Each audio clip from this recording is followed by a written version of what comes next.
First up is Mortal Kombat, which I always just want to yell, Mortal Kombat, when talking about. Yes, it is based on the video game.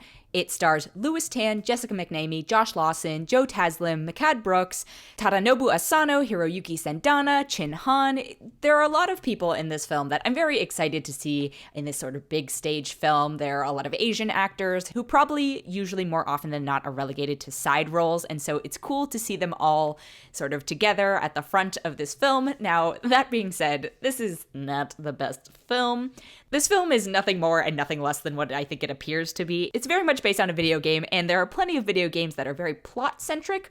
Mortal Kombat is not one of those games. Also, I should say up front, I was always a little bit more of a Street Fighter person than a Mortal Kombat person, so there are clearly tons of Easter eggs. It feels like it's made with love. A lot of the references, there's a lot of it's very gory, very bloody, very violent. I don't even know if there's a plot there's a plot to talk about, but that's being very generous. Basically, it centers around Louis Tan's character, who gets sucked into this world of combat that's fighting for the fate of the world, and Earthworld and Outworld, and everyone has powers, and this is just, again, it's a giant vehicle to show off martial arts and VFX and all this stuff, and so if that's what you're looking for, this is probably fine. Tonally, it goes from super, super gory, bloody violence to a lot of kind of body humor. It's somewhat self-referential at points where it acknowledges that there are just utterly silly things about the universe they're setting up, but then at other points it's so self-serious. And I actually have to give credit to all of the actors. This is one of those moments where I'm like, no, I could never be an actor, because just the serious, deadpan way that they are able to deliver some of these utterly ridiculous lines is so impressive, and I'm just like, I kind of feel like it's a little bit of a waste of some of their talent, but again, glad they get to be in this big budget film. This film got long. It's an hour and 50 minutes. I was like, this would have been a nice, tight 90-minute film, and I think I would have enjoyed it a lot more. The setup in the beginning, I kept laughing to myself because I was like, this is so absurd. This is ridiculous. I actually laughed out loud. There are parts where I think they wanted me to, and there are parts where they definitely did not intend for me to laugh out loud, but hey, amusement is amusement, so I guess that's a good thing. As I said before, the plot is paper thin, if there at all. Lots of exposition, lots and lots of exposition, and then really what you're here for is fighting, right? And so I guess it's like relatively creative, but it's because it's drawing so much from the video games. I'm like, well, I mean, are you being creative? Because you're really just taking choreography that people came up with in 1992 for a game. It's relatively well done. Clearly a budget went into it in terms of effects. Although I have to say there are a lot of effects with like people's eyeballs and glowing and lasers and all this stuff. And some of it I was like, we used to work in visual effects, and some of this stuff I was doing 10 years ago, and it's the same quality. So their budget went to different places very clearly.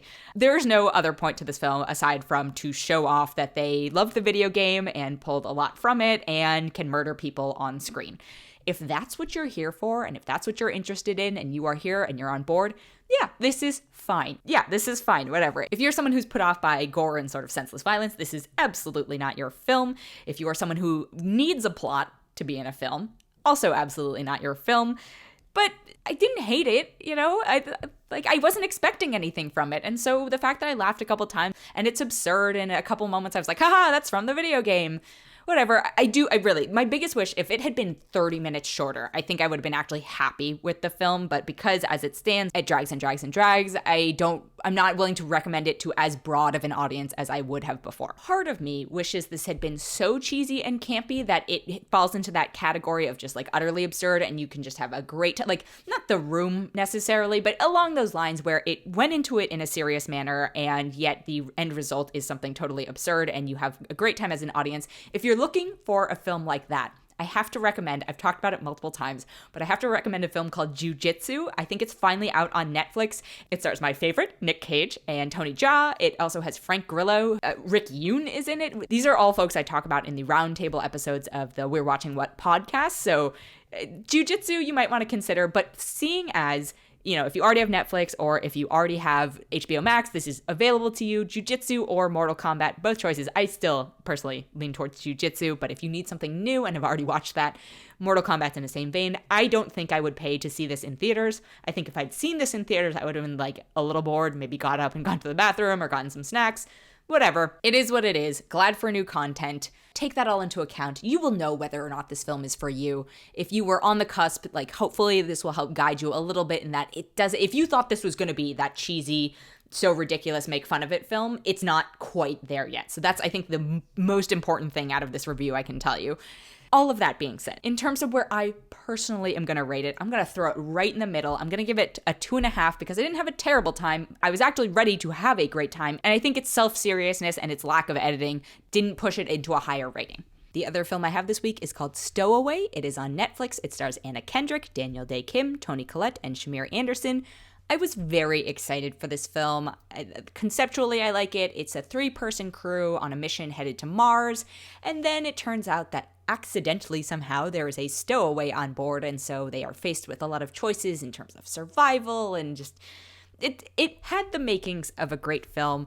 I really like the actors involved. I'm not super familiar with Shamir Anderson, but Anna Kendrick is a good actor. Daniel Day Kim is great. Toni Collette is legendary. So it had the materials, which is why it's always a bummer when it's kind of disappointing. I think it's one of those things where you have to be willing to suspend logic in a lot of ways, because the likelihood that somebody would and this is in the trailers, the likelihood that someone would accidentally make their way onto a spaceship launch to start is ridiculously improbable. And then the way the characters behave from that point out, I was just like, oh, you had me, and no, this is just I can't, because the characters have answers, and I'm putting air quotes around that, for so many things. They're such competent characters that they set up from the beginning that it's just ridiculous that they're in the situation they're in. And then at every point afterwards, the actions they take, I just was slamming my head against a wall, wanting to be like, what are you doing here? Like, what's going on here?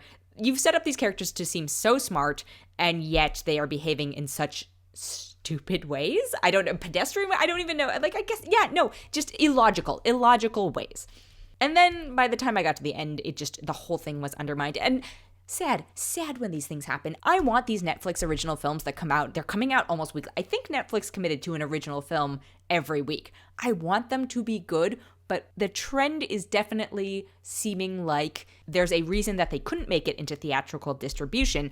And I don't think that streaming deserves that stigma. Like, streaming has proven that great work and artistry can be available on it or produced for it, and yet this type of stuff undermines it. So kind of a bummer. I really wanted to be able to recommend this one, but as well as more, it's so different from Mortal Kombat, but also because, again, there's still that sort of mental thing in my mind where I'm like, oh, it's on streaming. I don't have to worry as much. I don't have as high expectations because I can watch it in the comfort of my home.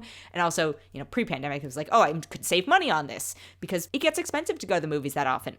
It shouldn't mean it's inherently worth less, but again, the track record, at least on Netflix, is starting to actually live up to that. So unfortunately, as much as I wanted to support it, I can only give this 2.9 out of 5. And again, it pains me to do that. But I think if you are someone who wants a plot to make sense and have payoff and just characters to behave, yes, they're under duress, but it doesn't seem congruous with the way that they are set up. And so there's a disconnect there. So if you need that in your films, I would actually shy away from this one because I think it's going to disappoint you.